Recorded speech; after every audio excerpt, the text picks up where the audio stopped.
নমস্কার। আমার আজকে নিবেদন রবীন্দ্রনাথ ঠাকুরের লেখা হারিয়ে যাওয়া।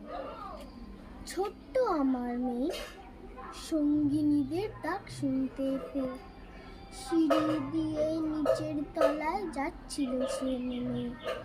অন্ধকারে ভয় ভয় থেমে থেমে হাতে ছিল প্রদীপখানি, আঁচল দিয়ে আড়াল করে চলছিল সাবধানে।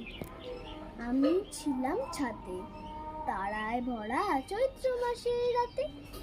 হঠাৎ মেয়ের কান্না শুনে উঠে দেখতে গেলুম ছুটে। সিঁড়ির মধ্যে যেতে যেতে প্রদীপটা তার নিভে গেছে বাতাসেতে। সুধাই তারে, কি হয়েছে বামি? সে কেঁদে কয়, নিচের থেকে হারিয়ে গেছি আমি।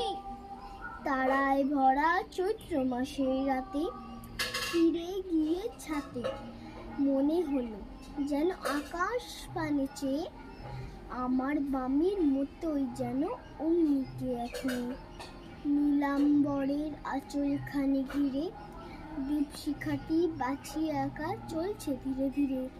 নিত্য যদি আলো যদি হঠাৎ যেত থামি, আকাশ ভরে উঠত কেঁদে, হারিয়ে গেছি আমি। নমস্কার।